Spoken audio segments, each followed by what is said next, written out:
मुरगुड कुर्णी दरम्यानच्या वेदगंगा नदीवरील कुर्णी बंधाऱ्याला महापुराच्या पाण्यासोबत वाहून आलेली मोठमोठी लाकडं आणि झाडांचे ओंडके अडकले होते।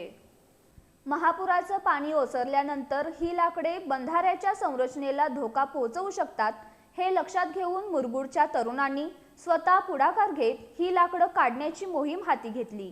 तरुणांनी कोणत्याही यंत्रसामग्रीचा वापर न करता गुडघाभर पाण्यात उतरून स्वतःच्या हाताने ही लाकडं बाहेर काढली। पाण्याचा प्रवाह आणि चिखलाचा सामना करत त्यांनी धाडसानं काम पूर्ण केलं। दरवर्षी महापूर काळानंतर परिसराची स्वच्छता करण्याचं काम हे तरुण करत असतात। पावसाळ्यापूर्वी आणि पावसाळ्यानंतर स्वच्छता त्यांच्या माध्यमातून होत असते।